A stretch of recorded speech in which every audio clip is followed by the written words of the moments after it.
هلو هلو يا حلوين، عاملين ايه؟ يا رب دايما تكونوا بخير. سنة جديدة، 25 دلوقتي هيبتدي. ان شاء الله ان شاء الله تحققوا كل اللي نفسكم فيه بالجد والاجتهاد والسعي. اسعوا السنة دي ان انتوا يبقى عندكم نية ان انتوا تحلوا اكتر من كتاب، تخلصوا اللي عليكم، ما تراكموش حاجة. مش عايزة اسمع حد يجي يقول لي اصل ما تبتديش جد وهتزهق. ايه يعني ايه ما بتبتديش جد؟ لما دلوقتي ما عنديش غير lesson 1 في كل مواد، ما ذاكرهمش ليه بضمير؟ ولا أنا هستنى المراجعات النهائية أذاكرهم في يوم اللي أنا أصلا هيبقى مراكم وعندي هم ما يتلم؟ إن شاء الله تبقى مراكمات حميدة. يعني إيه مراكمات؟ يعني مثلا عندي exam، عندي امتحان مثلا شهر، وعندي أكتر من مثلا حاجة محتاجة تتذاكر للامتحان مش مراكمه قبل كده. فعشان كده مش قادر آخد lesson جديد. ده ما عنديش فيه مشكلة، مجرد ما يخلص الإكزام كل حاجة هتظبط. بس ما يبقاش أنت حضرتك مهمل من أول السنة. لا لا، ما تسمعش كلام حد، ونقي الناس أنت تسمع منهم. يعني خد نصايح من ده وده وده وده، بس ما تمشيش غير بحد. يعني انت شايف مثلا اجتهد، مثلا انت عارف ان هو مجتهد، بيقول لك النصيحة عاملة ازاي، بيقول لك خلي بالك من كذا، خلي بالك من كذا، مش عارف ايه. نقي اللي انت بتسمع منهم، مش اي حد يقول لك نصيحة والسلام. برضو لان في حاجات مش بتبقى نصايح برضو. تمام. بإذن الله السنة دي هنحل أكتر من كتاب، من ضمنهم المعاصر والتفوق بإذن الله. بس التفوق لسه ما نزلش دلوقتي. فإحنا هنسعى إن إحنا نخلّص الweek by week، اللي هو الإيه، according للschedule بتاعنا إحنا نزلناه قبل كده، هننزّل المعاصر. لإن مثلًا أنت عندك البتاع ده support in living organism. الsupport in living organism متقسّم إزاي؟ بالضبط، إن هو متقسّم إن هو في الplant ومتقسّم في الhuman. فعادي، فهيتقسّم إن أنت هتلاقيه في الplant معمول، وهتلاقيه في الhuman الجزء التاني. تمام. فعلى حسب الschedule بتاعنا هيبقى متقسّم المعاصر بتاعك هتلاقيه. تمام. دي حاجة عايزين نتكلّم فيها. طَب أنا دلوقتي معايا كتاب 24 أرميه؟ لا، لا، لأ، عادي ما فيش مشكلة. أنا أصلًا شايفة إن كتاب 25، 24، 23 قريبين من بعض أوي. فعادي ما فيش مشكلة لو أنت معاك أي واحد منّهم. شوف الأفكار الجديدة لمّا ينزل PDF يعني بتاع 25، شوف الأفكار الجديدة اللي مش موجودة في كتابك. ولو في حاجة مش موجودة في 25 موجودة وأنت عايز تسألني عليها، هتلاقي الlink بتاع الجروب بتاعنا الجديد في description box. ابعت لنا في أي وقت، وإن شاء الله هنرد عليك في الوقت اللي إحنا فاضيين فيه بإذن الله. تمام. إن شاء الله هنبدأ بالتوفيق ليكم جميعًا. بسم الله. دلوقتي أول سؤال بيقول لك physiological support في الplant. فبيقول لك in the opposite figure الX refer to الsalt concentration in the soil solution. يبقى ده هنا في الsoil، و Y concentration of الcell sap في الhair root. يعني هنا ده هنا الhair root. تمام. أنت أخدته وأنت صغنون إن إحنا بيكون عندي الhair root أهي، كده كده كده، ودي اللي بتاخد بتشفط المَيّة وتطلّعها لبقية الplant اللي هي الشُعيرات اللي بتبقى موجودة في الجذور. تمام. الشُعيرات دي كمان أنت خدتها في تانية ثانوي إن هي بتكون عندها concentration of الsalt عالي جدًا، بحيث إنها تقدر إنها تشفط المَيّة. لإن المَيّة تحب العطشان، تحب تمشي في المكان اللي عنده salt أكتر. المكان اللي عنده salt أكتر المَيّة تيجي له، المَيّة تروي العطشان. عشان كده الsalts أو الsugar أو أي حاجة مش بتتحرك من مكانها، المَيّة هي اللي بتمشي، هي اللي طماعة. ماشي.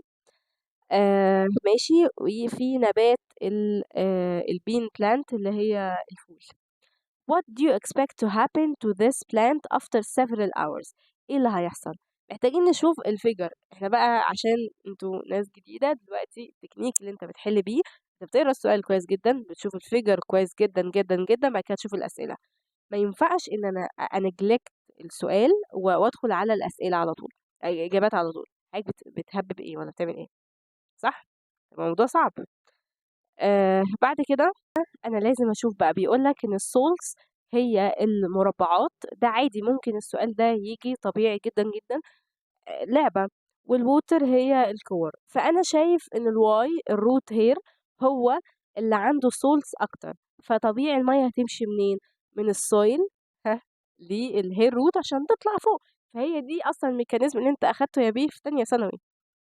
فكده هيحصل physiological support ناحية الhair root، المَيّة هتروح لها.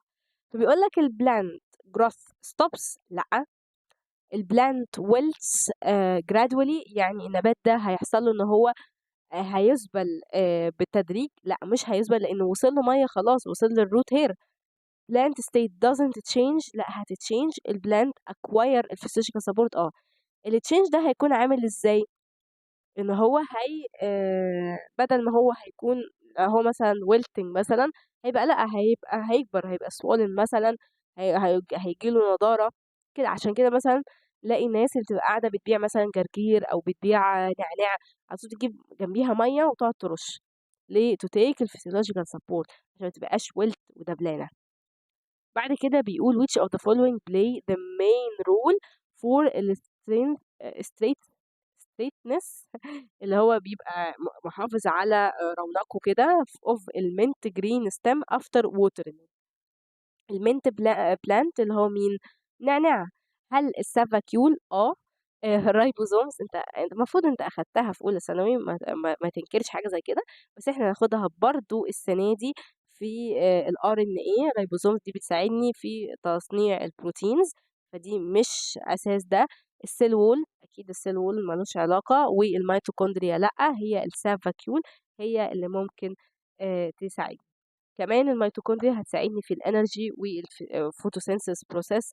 السيل وول سبورت، ملهاش علاقة باللي هو طالبه أصلا. ماشي. بعد كده رقم 3 بيقول لك ايه بقى؟ عندي 3 identical plant. identical يعني في كل حاجة. ماشي. are irrigated يعني راوتهم ب3 solutions of different osmotic concentration. السولتس فيها او الشجر فيها متغير. تمام. and the results after irrigation are recorded in the opposite graph. الريزلتس اهي بي. In the light of that, determine which of the following plants lost أو their physiological support. أنهي واحدة من دول lost physiological support؟ امتى هلوس physiological support؟ لو أنا before كنت عالي وبعد كده قليت، هو ده اللي هي Z. على عكس واي ايزو اللي دخل قد اللي خرج، ما فيش مشكله في الفسيولوجيكال سبورت. الاكس لا، هنا عندي الاكس لا، ده هنا حصل جين، وهنا عادي ايزو. هنا بقى عندي ايه؟ لاست. فلما يجي يقول لك هيبقى مين؟ هيبقى زد اونلي، ما تختارليش اي حاجه تانية. ماشي. واي لا، ده عادي ما فيش مشكله. which of the following plants acquired the physiological support؟ احنا قلناها اللي هي مين؟ اللي هي الاكس. تمام. اختار الاكس بس ولا اقول كمان واي؟ يعني اختار واي كمان معاها؟ لا مش هينفع. ليه؟ هما اللي جه قد يعني هي انت ما شفتش اي تغيير. تمام. بلس ان هي واي بزد اصلا، واحنا الزد اصلا مستبعده. صح. بعد كده عندي 4 بيقول ان انا عندي 2 cells من الاونيون اللي هم البصل و plant were separated. يعني ايه separated؟ ان انا اخدت منها حاجه، يعني اخدت من البلانت دي cell. one of them were separated from الروت epidermis، واخداها من الروت، من جلد الروت. والother was from الليف epidermis. يبقى واحدة من الروت، من الجدر، وواحدة من الورق. ماشي. then each of them was put separately in 2 solutions with equal concentration for an equal period of time, and the result was as shown in the figure. Which of the following is correct about the 2 cells before carrying out this experiment؟ حلو. سيل واحد احنا مش عارفين انهي واحدة منهم بيقول عليهم دول جين، هنا حصل جين. تمام. وسيل 2 حصل ايه؟ لوز. ماشي. انا عايزة بيفور اللي يحصل ده، فدي هتكون بيفور ايه؟ هتكون لوز، ما عندهاش تنشن يعني. ودي هتكون ايه؟ هتكون مثلا عندها، هتكون جين. يعني العكس الحاجات اللي احنا شايفينها دي.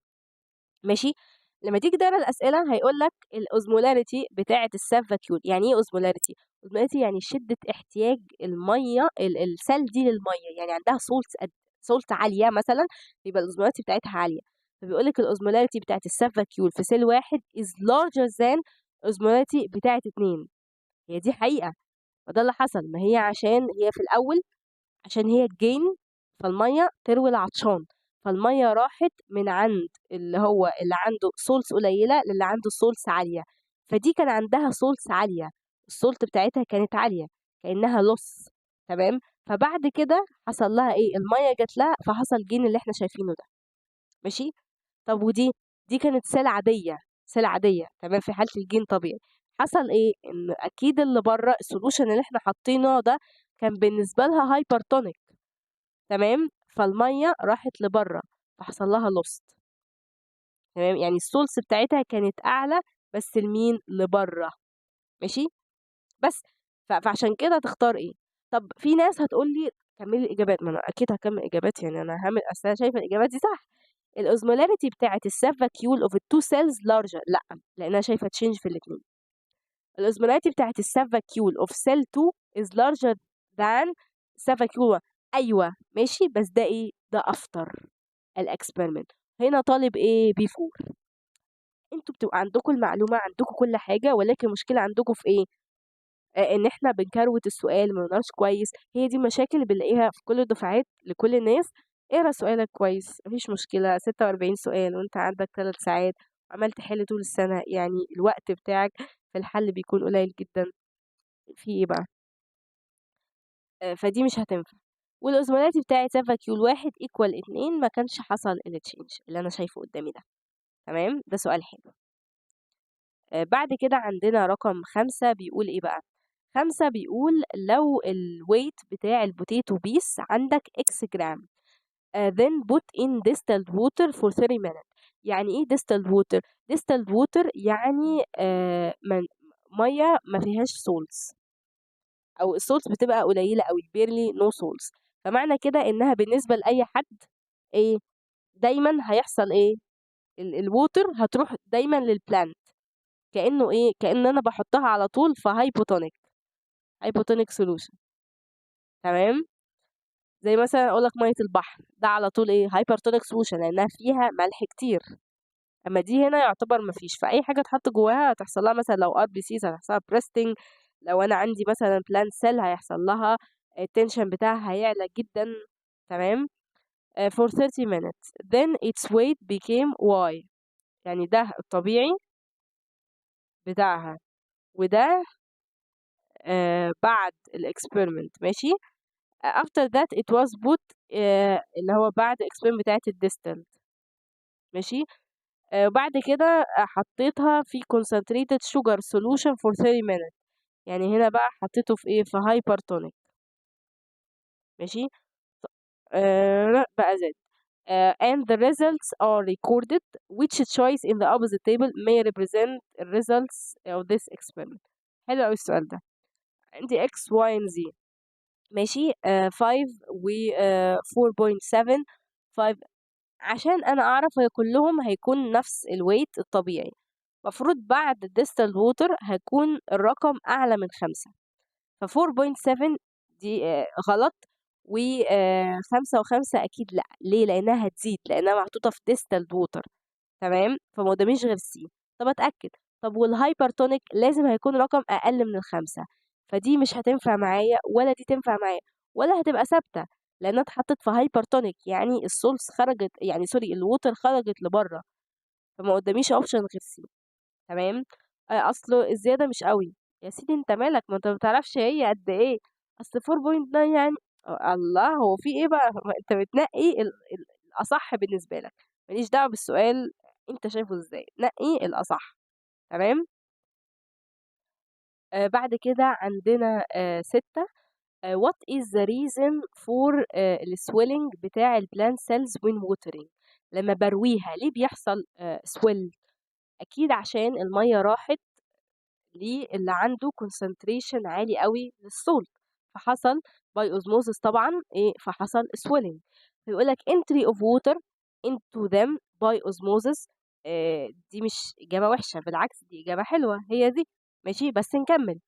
ماشي، يعني دي تمام. exit of السجر out، ما كملش، السجر ما بيتحركش. طب والاكزit ما بتحركش، دي غلط. بعد كده بيقول لك entry of water by them by diffusion. لا.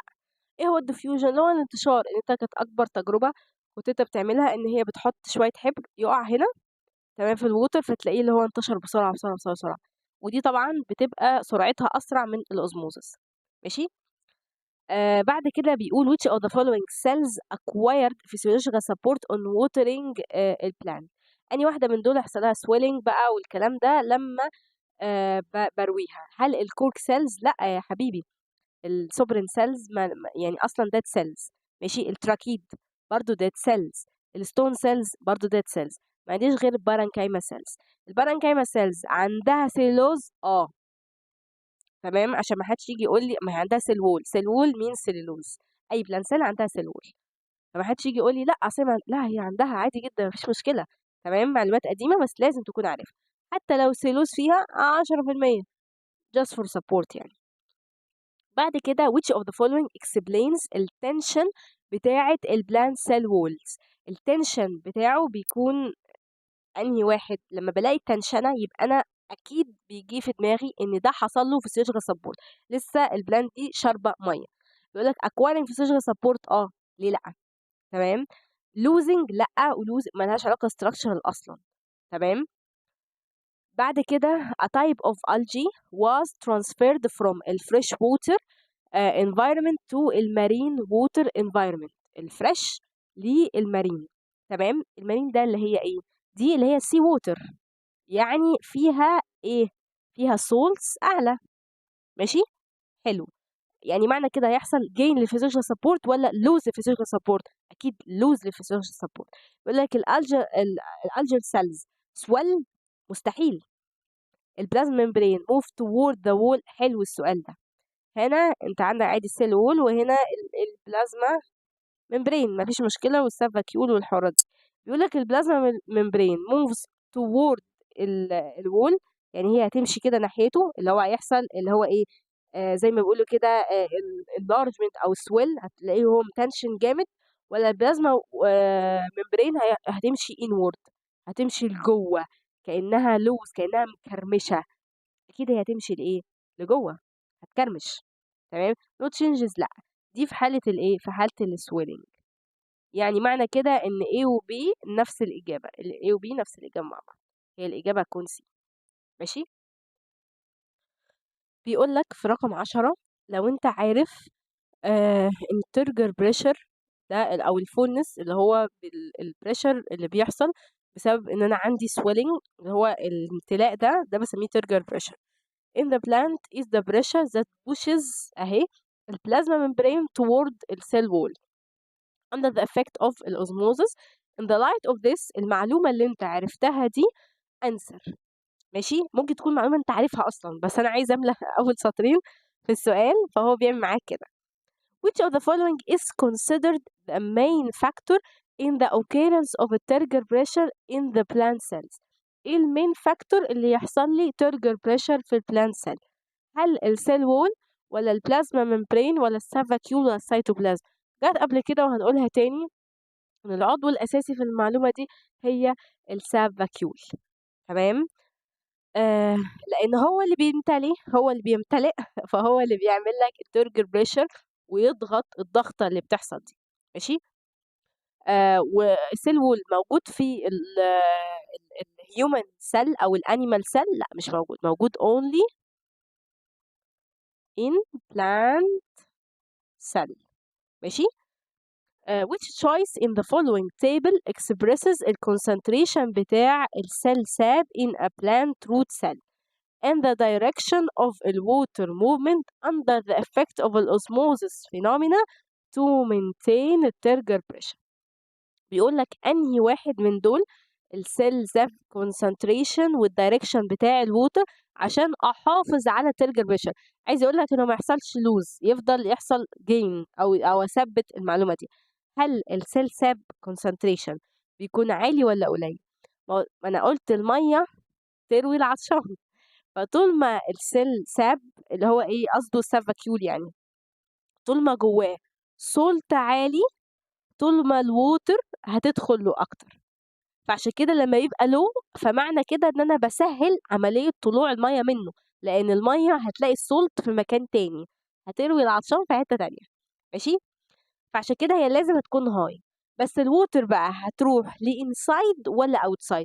ما هي لو الwater طلعت outside the cell يبقى معنى كده I'm losing الphysiological support. على عكس لما تكون هي high تبقى هتقول إيه to inside الcell. تمام؟ فهي اللي هي إيه هتدخل لجوه زي التكنيك ده بالظبط. تمام؟ بعد كده بيقول which of the following process affect directly الphysiological support. امتى هيكون عندي موضوع transpiration process. يعني ايه transpiration process؟ transpiration هي عملية النتح يا عزيزي.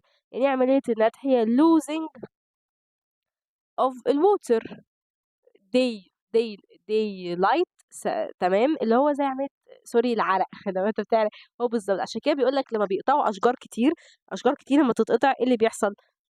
إن هنا عملية الترانسبيريشن دي مش بتحصل فيحصل إيه الدنيا حر زي بالظبط عملية عمو القهوجي وأنت بتعدي عليه وهو ماسك المية وعمال يرش قدام القهوة تحس إن في طراوة طلعت بالظبط كده.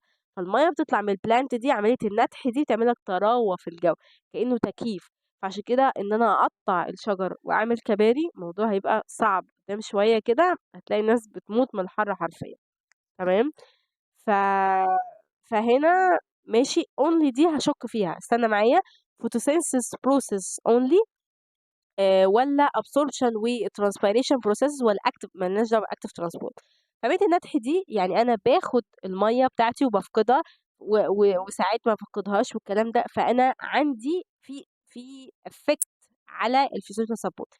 في نفس الوقت الabsorption عملية الإيه، الامتصاص المَيّة. ما هو أنا مثلًا لو الabsorption بتاعي عالي تمام، فعملية والشمس عندي عالية، فعملية الtranspiration هتكون عالية ماشي. لو أنا عندي الabsorption مثلًا قليل وtranspiration عالي، يعني أنا absorption بتاعي قليل والtranspiration بتاعي عالي، معنى كده إن أنا هالوز والّا I'm losing physiological support. طب لو العكس صحيح، لو أنا الabsorption بتاعي عالي والtranspiration بتاعي برضه عالي، عادي ده ISO. طب لو الabsorption بتاعي عالي والtranspiration بتاعي قليل، يبقى I'm إيه، I'm gaining physiological support. الاتنين ليهم علاقة وطيدة بالphysiological support. فدي ما أقدرش إن أنا أنكر حاجة زي كده. تمام.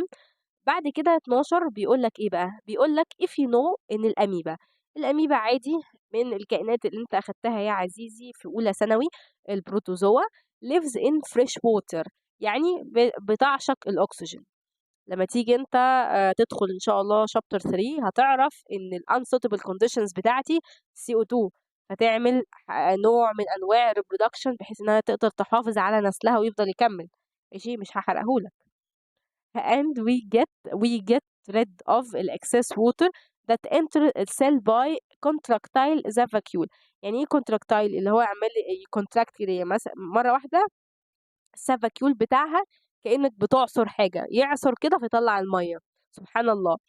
when a plant cell الأميبا وال RBCs are put separately in 3 test tubes containing distilled water. تاني distilled water يعني hypotonic solution يعني physical support حلو جدا هيجينوا كلهم المفروض. What would you expect to happen to the 3؟ أولا موضوع عندي في الار بي سيز دي ايه؟ animal cell. يعني ايه animal cell؟ يعني no cell wall يعني هيحصل حاجة اسمها براست هي دي. فهي مش هتسويل بس دي هتبرست ومش هتشرنك خالص ونوت افكتد لا ماشي. هو ده مش غير دي بس انا لازم اكمل بقيه الاجابات. فبيقول لك ان دي هنا البلانت سيل ودي هنا الاميبا. فالبلانت سيل بيقول لك سويلد ما عنديش مشكله ده فعلا ونوت افكتد عشان الميزه اللي انا قلتها لك هنا. فلولا الميزه دي كنت هي طول ما الميه عندها لو عندها اكسس ميه هتفضل تعصر نفسها فخلاص هي نوت افكتد. حطني مهما ما تحطني ما عنديش مشكله. تمام. فإنها هتسويل هتشرينك هتبرست لأ. تمام. وبرست مستحيل ده مستحيل أصلا والشرينك مستحيل نوت أفكت مستحيل. مفيش إجابة عندي غير فعلا غير دي. مفيش مشكلة إن دي من طرق الإجابات إن أنا أبص على الحتة اللي تديلي السؤال هو أنا لازم أمشي كده. طب ما السؤال ده أنا أمشي منه من كده عادي مفيش مشكلة. أنا بس في الأول عشان عارفة إن أنتوا في أولى وتانية ثانوي ما كنتوش بتذاكروا فالموضوع بالنسبة لكم جديد فطبيعي عادي مفيش مشكلة حتى ما كنتش بافتح كتاب ابتدي من دلوقتي افضل احل كتير. عشان كده بقول لك دلوقتي اللي هو ايه ما تجيش تقول لي لا ام سوري انا مش هبتدي جامد. لا ابتدي جامد ما تبتدي جامد يا سيدي. هتتعب، ما طبيعي تتعب في النُص، تنزل تاكل آيس كريم وترجع تاني تبقى زي الفل، تتفرّج لك على فيلم break خلاص الدنيا خلصت. يعني فاهمينّي؟ موضوع أنت هتبقى حتى لو أنت جَد بقى، هتبقى أنت قاعد في المكتب حاسس تأنيب الضمير أنت مش بتذاكر، تمام؟ إن شاء الله يعني توصلوا للمعلومة دي وتخلّصوا منها بعد تالتة ثانوي بإذن الله. بعد كده 13 بيقول practical experiment في تجربة عملية عندي اللي هو جايب test tubes والكلام ده، جِبت 3 carrots of equal size were used where the first size sorry piece was boiled in water. أول واحدة إيه، غليتها، هايل.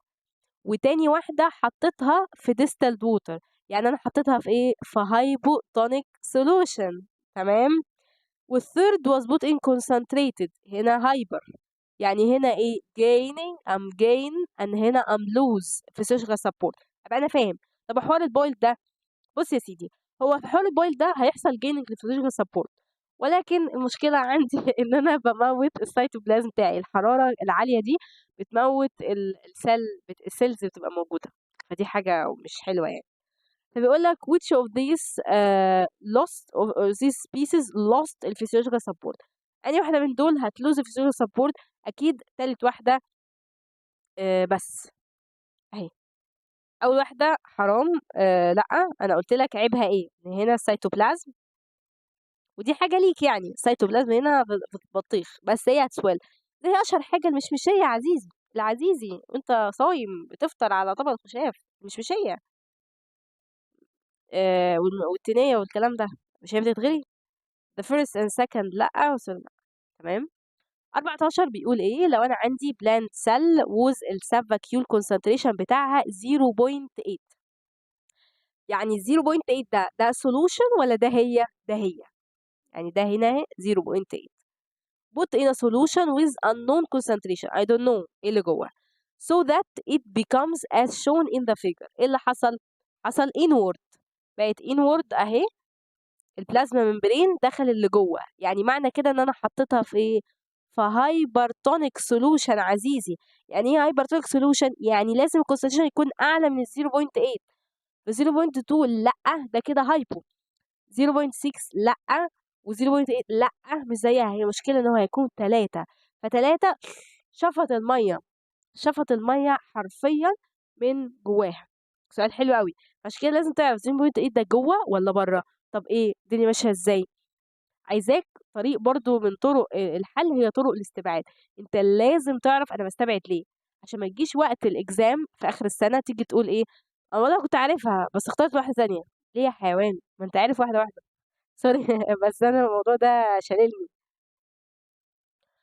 عندي هنا 15 بيقول الopposite figure اللي قدامك ده الphysiological support of the cell is affected by the action of two structures. ده أساسي طبعًا أهمهم السافاكيول. What are these structures respectively؟ هنا أول نوع من أنواع الأسئلة respectively بالترتيب، يعني قُل لي اللي إحنا عايزينه، حلو ما فيش مشكلة. دلوقتي أنت عارف إن ده عادي ممكن يكون cytoplasm، إن ده cytoplasm وإن 1 و 2 إن أنا هيكون عندي أنا بس عشان أقلع النضارة، ممكن 1 هيكون البلازما و4 هو الcell wall، cell wall وده البلازما وده إيه الsap vacuole، تمام.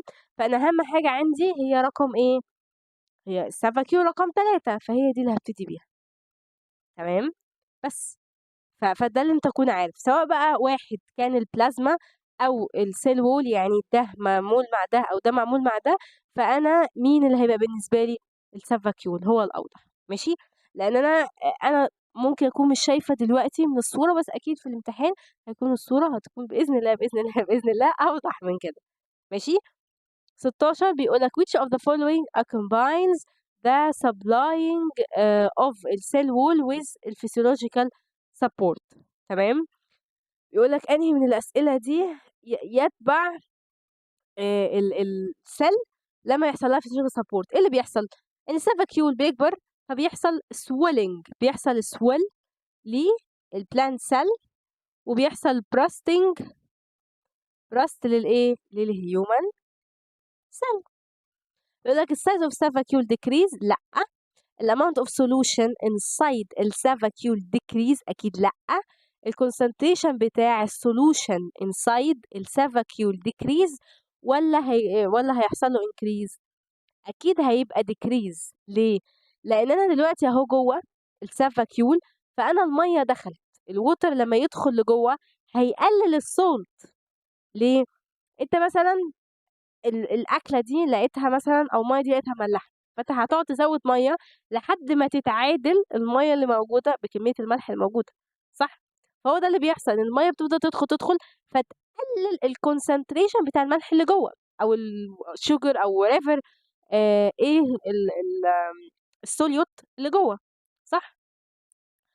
17 سؤال طويل، بس الحل بيكون في الستراكشر يعني، او التيبل يعني.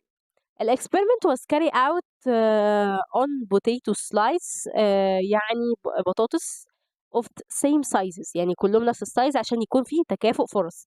where they were put inside 6 sucrose solution with different concentration. هنا بقى ابتدينا ان احنا نغير، لان الكونسنتريشنز متغيره وما اعرفهمش. X Y Z L E W and left for 2 hours. ساعتين دي فترة كافية.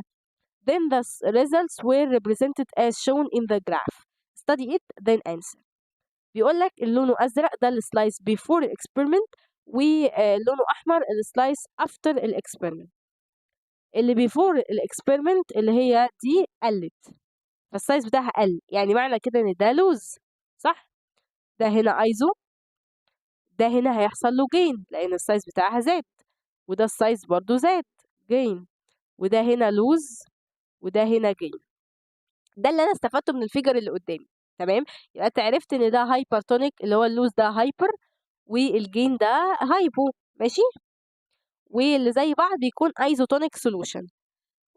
which of the following solutions is the least concentrated solution؟ اقل واحد في التركيز قدامك هيكون انهي واحد؟ ها، انهي واحد؟ جدع، اللي هو اعلى واحد في السايز، لان ده اكتر واحد هايبوتونيك. هو ده حصل جين وده حصل جين وده حصل جين، بس ايه اللي حصل؟ ان ده كان فيه طفره فيه، كان الميه كتيره قوي قوي قوي، لدرجه ان هو حس بالسل اللي جوه، السل اللي جوه حس انها السولس عاليه قوي، فوانس انها اتحطت في الميه دي دخلت على طول. فيمكن least concentrated هو ايه؟ هدور على الهايبو، ما ينفعش اختار هايبر، ماشي؟ يعني لازم ادور على هايبو. وليست يبقى اكيد اعلى واحد في السايز، يبقى هتبقى زد. طب لو جه قال لك هايست هيبقى مين؟ هيبقى ال، ماشي؟ هايست سولوشن على اساس ايه؟ على اساس الهايبو، بس الهايست طبعا هيكون مين؟ الاكس، ماشي؟ which of the following solutions has a concentration similar to الكونسنتريشن بتاع السيل ساب inside البوتيتو سلايس؟ دي اللي انا قلتها لك، الايزو عزيزي اللي هي واي. which of the following solution has the highest concentration؟ هنا اكيد قصده الهايبر تونيك solution اللي هو مين؟ اللي هو اكس عزيزي. which of the following represent ال ascending arrangement for الكونسنتريشن بتاع السولوشن؟ يعني ايه ascending؟ ascending من الصغير لكبير وانا طالع، يبقى اصغر واحد في الكونسنتريشن مين هتكون بدايتي؟ مين هتكون؟ زد ولا اكس؟ اكيد هتكون بدايتي اكس، سوري زد انا اسفه يعني، بس زد. ليه؟ لان هو ده. وبعد كده امشي بقى بالترتيب، اللي هو ايه؟ عندي هنا زد ال ولا زد دبليو؟ اكيد هتكون عندي ايه؟ زد دبليو. ليه؟ لان انا قدامي اهو الزد زي ما انا قلت لك ده اعلى واحد، مين اللي جنبيه على طول؟ كان الدبليو، صح؟ وبعد كده مين هيبقى ال؟ انا قلت لك ال اعلى واحد فيهم، ماشي؟ وبعد كده بقى امشي بالترتيب، فزد دبليو ال واي اللي هو الايزو، بعد كده ابتدي فيه ايه؟ الاي والاكس، تمام؟ لان الاكس ده اكتر واحد، اعلى واحد فيهم، عشان كده هو حرفيا بهدل السايز بتاع الايه، البلانت سيل دي عموما، تمام؟ بعد كده عندي 18 بقى بتقول إيه؟ 18 بيقول which of the following statements is correct according to الساب vacuole in the plant cell. ماشي، الساب vacuole mainly أنا بالاقيه في الplant cell أهو بيكون من جوه، ماشي، مهم أوي. وجواه salts water الكلام ده. most of the living plant cells contain الساب vacuoles ولا the sap vacuole helps the plant cells in absorbing diffusion أكيد لأ by osmosis. parenchyma cells contain sap vacuole لأ لأنها dead cell عزيزي. الساب vacuole plays a role in structural support ملهاش علاقة، يبقى مقداميش غير إجابة غير الساب vacuoles. يعني أنا عادي حتى لو أنا ما عنديش معلومة إن معظم الplant cells عندها sap vacuole ومعظم التاني لأ، يعني جزء صغير ما عندوش، ما فيش مشكلة فيها، بس أنا قدرت إن أنا أستبعد بقية الإجابات وإنها كانت منطقية بالنسبة لي إن أنا أقدر أستبعد. كان مشاكل كانت بتيجي لي إن أنا باحل عن طريق الاستبعاد. حبيبي أنت بتحل عن طريق الاستبعاد عشان أنت مذاكر، أنت كويس، تمام. The following figure represent الconcentration بتاع الcell sap in a number of identical plant cells in a leaf cell plant. Which of the following cells is the most physiological supported cells؟ حلو قوي. أنا عندي 2 1 6 و4. مين أكتر واحدة من دول عندها السبورت عالي جدا؟ تمام. أكيد أقل واحدة في الكونسنتريشن، صح؟ لأن أقل واحدة من الكونسنتريشن الموجود دي هتكون عندها physical support أعلى منهم، تمام، هتكون يعني ضعيفة عنهم شوية، ما قداميش غير ال ماشي. أعتقد السؤال ده خليه تكملة تحت. كان بيقولك إيه بقى؟ بيقولك on putting these illustrated cells in the figure in a concentrated sugary solution 10% 10% separately, which of them will lose its physical support at the least period of time؟ مين أقل واحدة هتقدر إنها تفقد كده كده كلهم هيفقدوا عادي مفيش مشكلة. مين أقل واحدة؟ أقل واحدة أكيد الأقرب للنمبر بتاعه اللي هي رقم 6. 1 ده على طول هيتشفط، و2 هيتشفط، و4 هيتشفط، ولكن 6 هو أصلا قريب منه فمش هيفقد بسرعة، على عكس البعيد عنه هيشفط أسرع، تمام. هتبقى واي، ماشي، لأنها أقرب واحدة اللي هي 6%. يبقى أنا دلوقتي اتعلمت إيه؟ إن اللي قريب من الكونسنتريشن بتاعه هيفقد المية بتاعته إيه؟ أبطأ. بعد كده هيكون عندي a plant cell was put in a concentrated sugary solution. Which of the following figures represents the cell state after passing half an hour؟ ماشي. في الأول أنا حطيتها في sugary، يعني أنا حطيتها في hypertonic solution. هايل، ماشي. الهايبرتونيك بقى عزيزي هو همشي بالترتيب، الهايبرتونيك دي هتكون نهايته، ماشي، عشان نكون واضحين، فلا دي ولا دي. بس البداية عندي هل هتكون السيل دي ولا هتكون السيل القليلة دي؟ وبعد كده كبرت، يعني هو عامل لي اللي هي السيل كانت السافاكيول كان سمول، بعد كده ان هو كبر، بعد كده بقى انورد قوي او حصل له فيزيكال سبورت قوي. على عكس هنا كان نوعا ما طويل، بعد كده قصر، بعد كده يعني حاسه ان سي ده منطقي اصلا انت تختاره في الاجابه، تمام. فعشان كده اشوف بعيني عادي مفيش مشكله، مش هيحصل حاجه لو شفت بعيني. دلوقتي احنا خلصنا physical support في البلان، هنبتدي على structural support في البلان. بيقول لك ايه بقى؟ which of the following choices is correct about the tissues that participate in the living in the structural support in plant؟ يعني واحدة من دول هتلاقيها، أكيد هتلاقي حبيبي الزايلم والبارنكايما تيشو، يعني لما تلاقي يقول لك لا لا أكيد بي دي مش معايا، فدي ودي تمام. البارنكايما تيشو لا أكيد، والكولينكايما في ناس بتقولها كولين، في ناس بتقولها كولين شايما، تمام، انا بقولها كولين كايما ما عنديش مشكله. تيشو هختار اكيد دي. ليه بقى؟ البارنكايما تيشو هي mainly physiological only، على عكس عزيزي الكولينكايما. الكولينكايما ليها فرعين، ليها physiological وليها structure. فبيقول لك participate بيها، لا طبعا ما عنديش فيها مشكلة. ماشي. بعد كده بيقول 22 what is the main reason for non-transmission للwater into parenchymal cells by osmosis phenomena. ليه؟ عشان هي dead cell ما عندهاش cytoplasm. ماشي. فبيقول لك ان عشان الكيوتين، لا الكيوتين اصلا موجود في الليف. ماشي. من بره الكيوتين انتوا عارفين وان هو structure support، وهتاخدوه قدام شويه في شابتر 4 في الاميونيتي اللي هي المناعه عندنا، هناخده ان هو تبع الستراكشرال بري اكزيستنج immunity. تمام. ان هي موجوده، يعني هي ربنا سبحانه وتعالى هو اللي خالقها. the absence of البروتوبلازم هي دي. طب يعني ايه بروتوبلازم عزيزي طالب اولى ثانوي اللي كنت يعني في اولى ثانوي قبل كده؟ البروتوبلازم عزيزي هو السيتوبلازم، بس تكون عارف يعني ايه بروتوبلازم، اللي هو السيتوبلازم معاه زائد الايه النيوكليوس، الاتنين مع بعض بسميهم ايه؟ بروتوبلازم. سيلولوز اكيد ولا ملهاش علاقه، هي ليها ان هو ميته. عشان كده قلت لك البويل سيلز برضو بعتبرها يعني هي هتشفط وتعمل كل حاجه، بس السيتوبلازم مات. ماشي. بعد كده عندي الكيوتين. if الكيوتين substance is deposed، حصل له deposition يعني on الابيدرمس بتاع الروت سيستم اوف البلانت.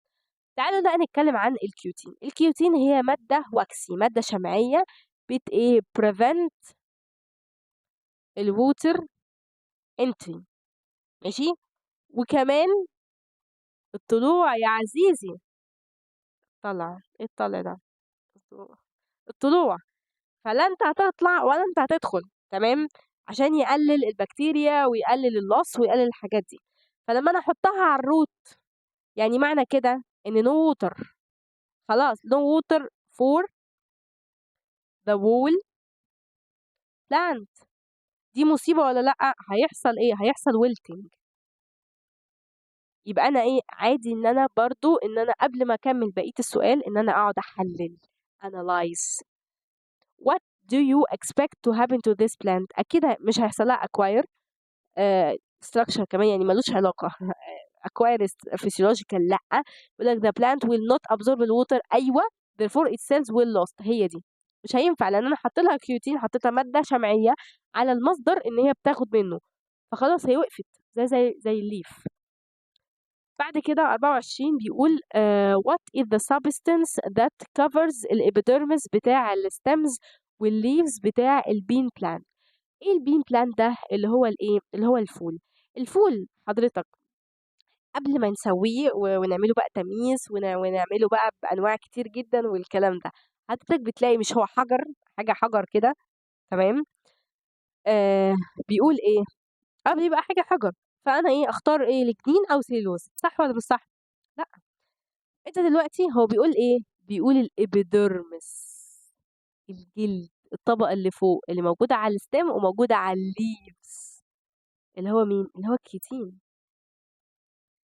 هو هنا ما طلبش منك اللي هو الكود، الكود بتاع السيد البذرة. هو عايز الابيدرمس بتاع الليفز. والليفز اوراق الشجر بيبقى محطوط عليها كيوتين، وانا شرحت لك فوق ليه موجود عليه كيوتين. واكسي لا بريفنت الووتر انتري وكمان الووتر لوس. ماشي. فانا خلي بالنا خلي بالنا، قعدت امشيك كده وانت مشيت معايا. اخس. اي حد يقول لك تعالى معايا تيجي معايا كده. يلا. which of the following substance acts on increasing الريجيديتي بتاعت البلان سيل وول؟ امتى هيحصل الريجيديتي بتاعت البلان سيل وول؟ اكيد اكيد لازم هيكون عندي ايه؟ صح، هيكون عندي لجنين. ماشي. آه هيكون عندي لجنين. مثلا عندي بيقول لك كيوتين اونلي، سيلوز اونلي، سوبرين اونلي، وسيلوز ولجنين. فطبيعي ان انا هرجع افكر واقول ان سيلوز ما عنديش فيه مشكله ولا اللجنين، لان السيلوز برضو هيساعدني على الريجيديتي. ما ينفعش هنا اختار سيلوز اونلي وانا شايف اللجنين. فاجابات منطقيه. تمام. والسوبرين احنا مش بناكله. المهم آه وكمان السوبرين هو اكشن. يعني ايه؟ يعني دلوقتي برضو هتاخده في الاميونيتي في شابتر 4 ان لما بيتشال حته من الستم انا عايز امنع الانتري بتاع البكتيريا، فايه اللي بيحصل؟ بكون سوبرين. تمام. بقى السيلز كده بتقعد تكون تكون تكون تكون.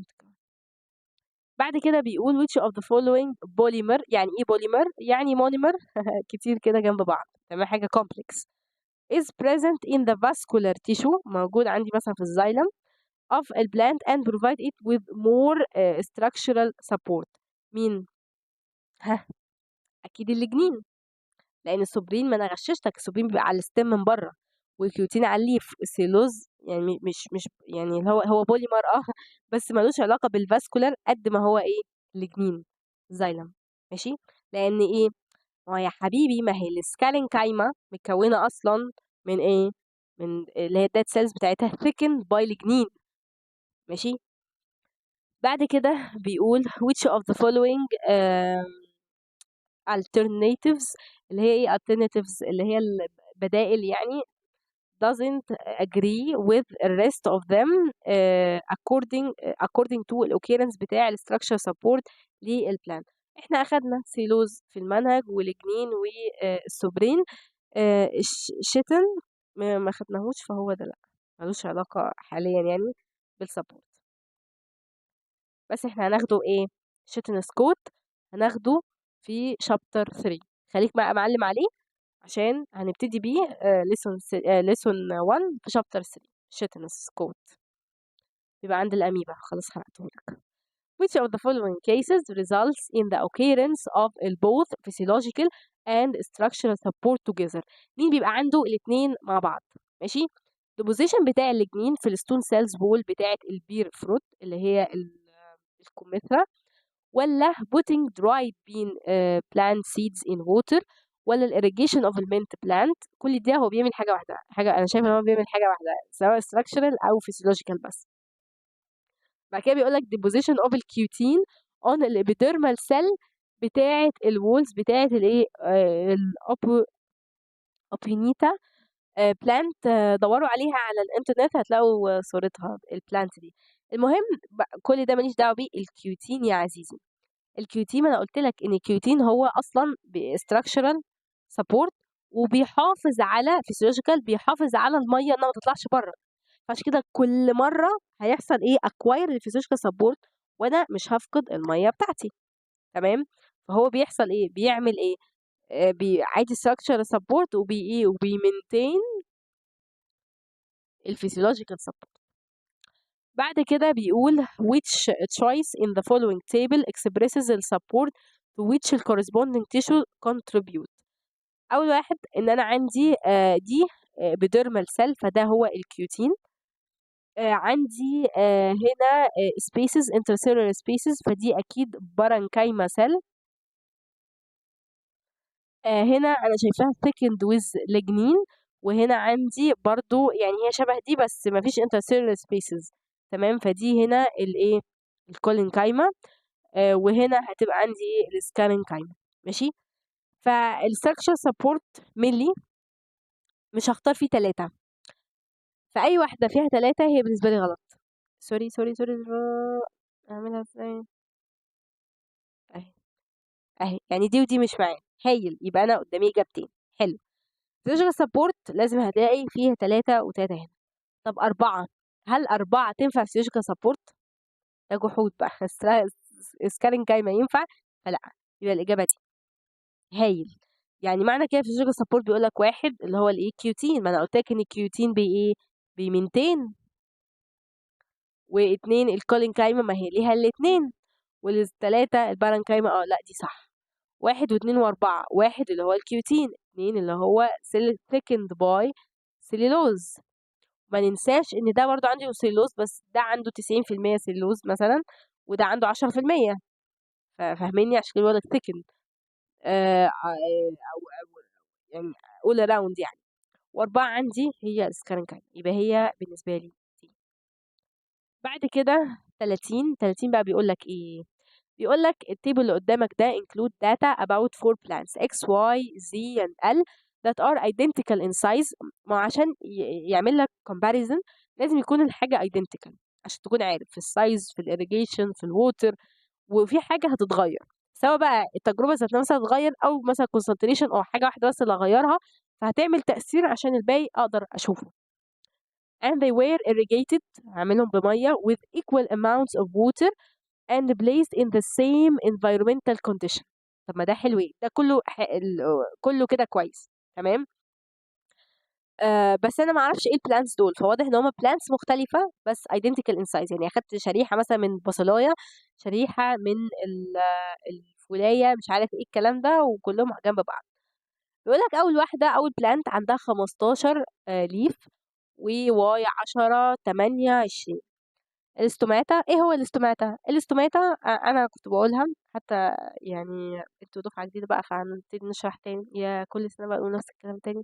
المهم الاستوماتا بتكون انا بسميها بصراحه اللي هي ايه، اللي ايديها فرطه. بمعنى اللي هي بتبقى تو كده، اتنين موجودين جوه الليف. لما بيكون معاها ميه، ايه اللي بيحصل؟ هتلاقيها ان هي مفتوحه، open عماله تطلع الميه. طب امتى الاقيها closed؟ امتى الاقيها بقى قفلت كده، خلاص بقى قفلت امتى؟ لما بيبقاش معاها ميه، لما بيحصل لوز. يبقى جين هي مفتوحه عماله فرطه ما تطلع ميه. ماشي. فاستوماتها هنا عندي 100، 150، 280. ماشي. الثيكنس بتاعه الكيوتين مختلفه. الكيوتين بقى هنا بقى الحفاظ على الميه هيكون عامل ازاي؟ 0.3، 1، 0.6، 0.8. اجدى واحد فيهم وال1 ده. ليه؟ لان الكيوتين عنده فيه عالي، فالحفاظ الواكس اللي هي العاليه، فالحفاظ maintaining physician support فيه اعلى. والنمبر اوف الروت هير 4000، 4000 اللي هو يعني الميه داخل قد ايه. بيقول لك انهي واحده هتريزيست اجينست الدروت، اجينست الجفاف؟ اكيد اللي عندها كيوتين عالي جدا، اللي هي واي. بس هي اتحلت. ماشي.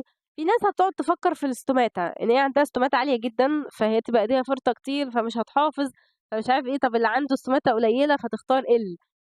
بس انت الاجابه القاطعه بالنسبه لي كيوتين يا بيه، هو دخل في الجفاف. دخل اللي هو حاجه زي الكاكتس مثلا، زي الصبار، مش عارف ايه، هو قايم اصلا على الايه، على الكيوتين. صح. بعد كده 31 بيقول لك ايه، برضو دي هي البارنكايما، ودي الكولينكا. عرفت منين؟ في سبيسز، في انترسيلر سبيسز اهو. ودي كولينكايما، ودي الايه، السكارينكايما. ماشي. What is the previous tissue that is expected to be present in the mango fiber؟ الفايبرز بتاعة المانجا.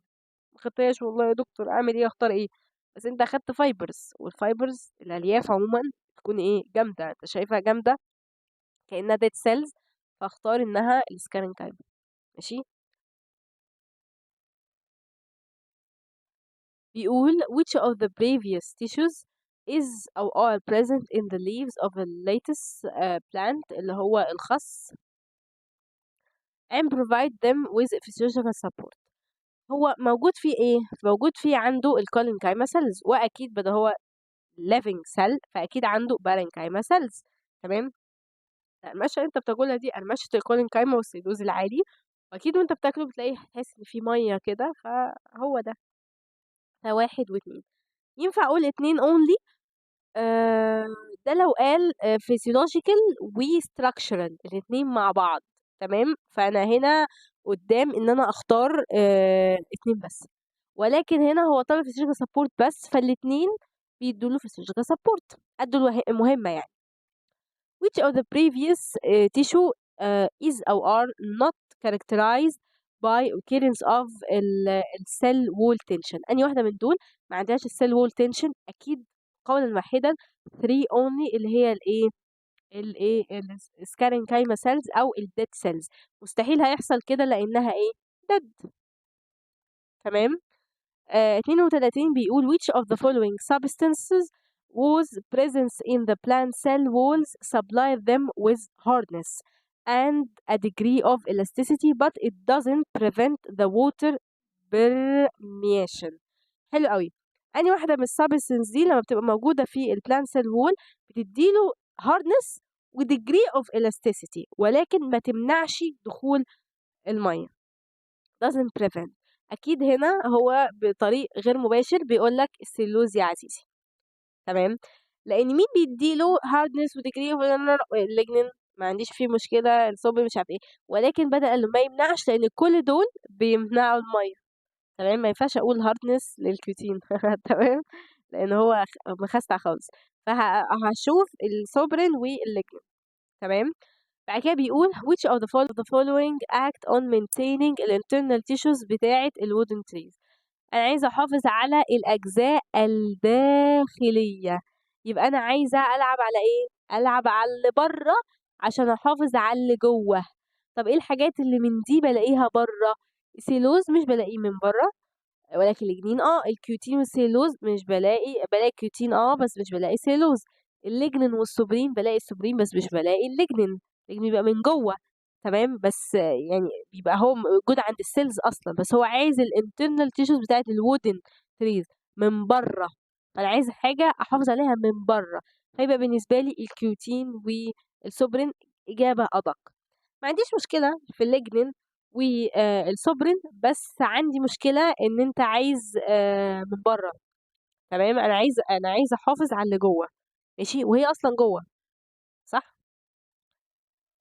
بعد كده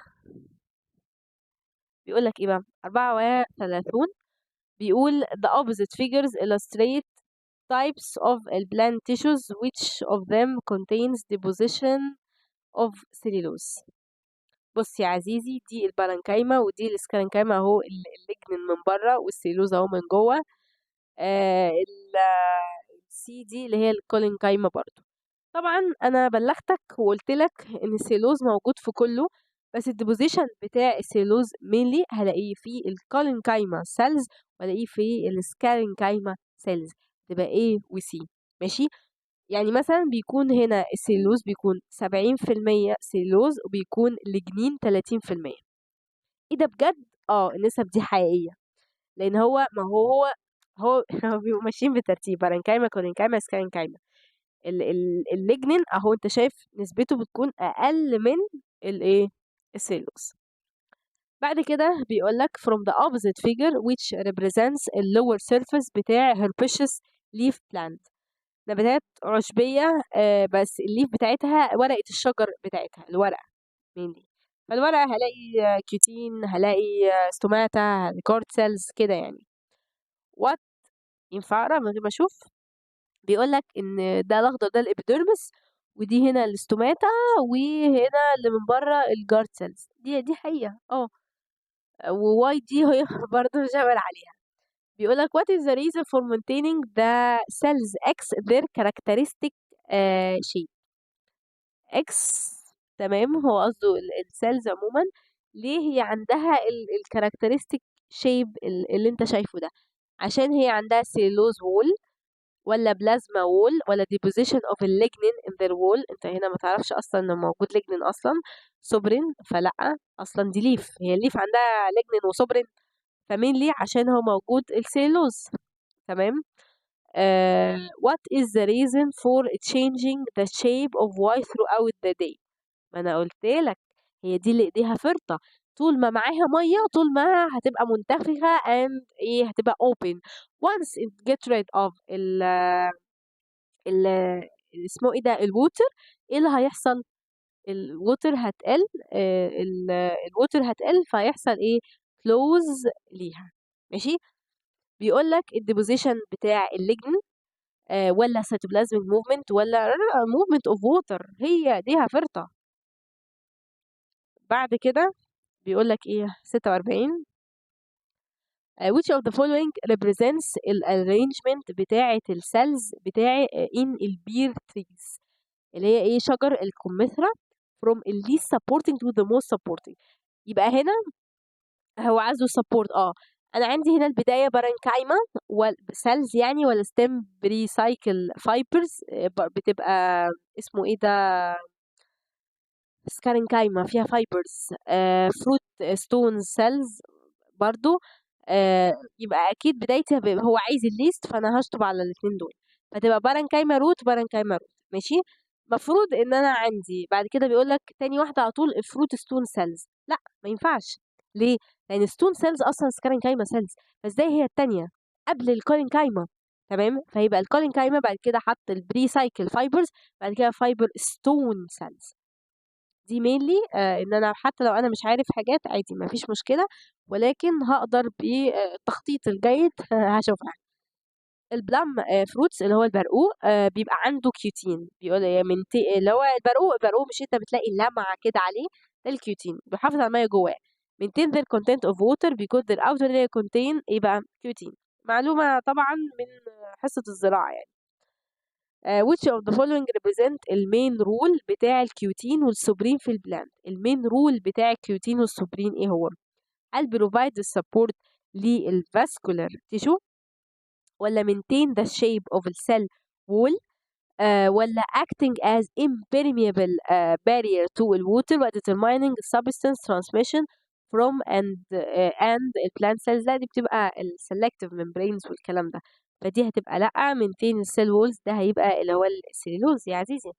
support الفاسكولار tissue مين اللي هنديها للجنين. اما هنا acting as اللي هو الايه impermeable barrier، يعني ايه ما بيخلوش اللي هو ايه الميه prevent الانتري بتاع الووتر، ودي حقيقه في الكيوتين والسوبرين. تمام. بعد كده بيقول لك خلاص اخر سؤالين في فقره التشوز، بعد كده ندخل على فقره الايساي. which of the following isn't from الفانكشنز بتاعه السبورت في البلان. انهي واحده من دول مش من ضمن الفانكشنز بتاعه السبورت؟ حلو. provide the plant with hardness ده support مش هينفع. prevent the water the water loss، ولا maintain the internal tissue of plant، ولا transporting the ribbon sap. اكيد هي transporting. هنا هو حدد حبيبي انهي نوع من السبورت. لا، يعني معنى كده he may، يعني ان هو ممكن يكون بيفكر في الفسيولوجيكال فيسيو، يا لهوي ايه ده، physiological او structural. فده physiological وده structural وده structural. فالtransporting the ribbon sap دي مش وظيفة السبورت بتاعتي. بيقول لك ايه study the following plant tissue then answer. بدأ هنا ما يجيب لك سكارينكايما جاب لك vascular tissue اللي هو dead tissue اللي هو الايه السكارينكايما. زايلم او جاب لك بقى زايلم فلايم whatever، هو هيجيب لك ايه الاثنين سكارينكايما cells dead cells. 2 هي دي الكولينكايما لان انا مش شايفه intercellular spaces قوي، وفي نفس الوقت هي thickened by lignin، وهنا انا شايفه intercellular space اهو، شايفه في space، يبقى دي هنا البارنكايما. بيقول لك which of these tissues has or have a role in physiological and structural support together. اي واحد من دول عنده الاثنين مع بعض، اي حاجه كولينكايما هتبقى 2 only. ماشي. بيقول لك which of these tissue have a role in physiological support only، يبقى انا هكيد 3 only، ده اللي هي الايه البارنكايما cells. كده احنا خلصنا بارت البلانت سواء بقى هو structural او physiological support. دلوقتي على جزء الايه جزء الاساي. بعد كده هيكون عندنا بارت الاساي، بارت مهم جدا ما بنكروتوش. بيقول لك determine the type of support that the epidermal cells of an onion leaf acquire after being irrigated. بعد ان هي ايه بعد ما ارتوت بالميه، اكيد طبعا بالميه هيحصل ايه، هيحصل physiological، هيحصل ايه acquires physiological support only. دي الحاجة الوحيدة اللي احنا نقدر نقول عليها. بعد كده بيقول لك the opposite figure اللي قدامك ده illustrate a plant after several days without being irrigated. طبعا هيحصل له wilting. ماشي. بيقول ايه what is the reason for this change. ايه اللي حصل ايه بسبب ايه loss the physiological support. عايز تشرح ما عنديش مشكلة. تمام. due to the loss of the water amount. ماشي. يقول لك what happens within a few hours of watering this plant. اللي هيحصل بعد ساعات هيحصل ايه، هيحصل نفس إجابة اللي فوق acquires physiological support. عايز تشرح مفيش مشكلة due to entry of the water. هقول entry of the water فين into، منساش بقى السافاكيول، سافاكيول باي، واوعى تنسى الأوزموس. تمام، عادي، هي إجابات مقتضبة تفيد الغرض. ماشي. بعد كده هيبقى عندي إيه؟ study the two following figures that illustrate two different types of the plant cells then answer. عندي فيجر واحد، وعندي الأكس ده، وفيجر اتنين، وعندي الواي. أنا حاسة إن هو من بره، فممكن نقول إن ده كيوتين. ليه؟ لأن دي ممكن تكون epidermal cell. ماشي. ومن جوه واي دي اللي هي الايه، السيل من جوه، فده ممكن يكون ايه؟ ها، لو thickened ده بيقول لك كده ايه؟ thickened cells thickened بيها، ممكن يكون ده الجنين. مش هقول صبري، ما انت عارف صبري من بره. تمام. وممكن يكون هو جايب حتة من حتة، وممكن اقول انها ممكن سيلوز، يعني whatever انت عايز ايه.